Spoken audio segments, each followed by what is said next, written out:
Hello বন্ধুরা, আজ আমি চিকেন বানাতে যাচ্ছি। চিকেন বানানোর জন্য সবার প্রথমে আমি কড়াইতে তেল পরিমাণ মতো দিয়ে দিলাম। এরপর কেটে রাখা টমেটো, পেঁয়াজ আর মরিচ দুটো দিয়েছি। বাচ্চাদেরও জন্য বানাবো বলে ভাবলাম, তো তার জন্য মরিচ দুটো দিয়েছি। তারপর দিয়ে দিলাম মাংস, সাথে তেজপাতা। এরপর এইগুলো ভালোভাবে একটু মিক্স করতে হবে। মিক্স করে দিয়ে দিলাম আদা আর কাঁচামরিচ বাটা, টমেটো পিউরি।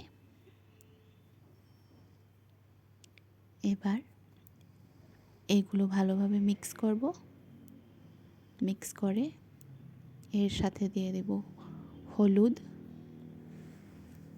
পরিমাণ মতো, তারপর দিয়ে দেব জিরে পাউডার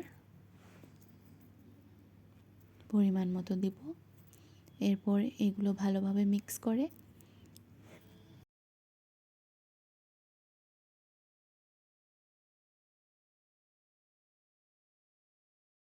সামান্য ফ্রাই করে নেব।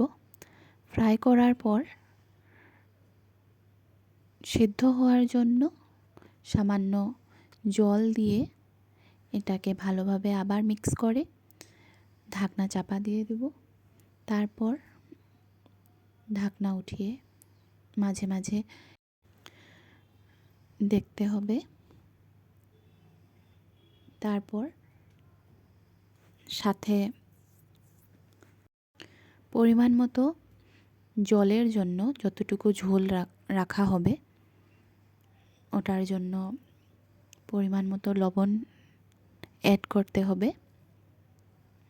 আবার ওটাকে ভালোভাবে নেড়ে চেড়ে আবার ঢাকনা দিয়ে রেখে দেব।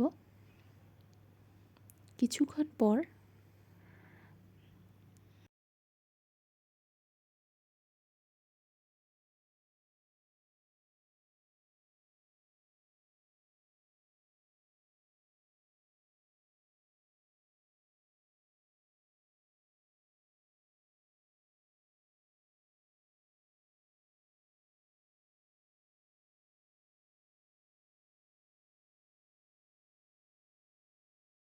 মাংসটা একটু কষে আসলে মাংস রেডি হয়ে যাবে। তো আমি এইভাবে বানাই। আপনাদের ভালো লাগলে নিশ্চয় ঘরে ট্রাই করতে পারেন।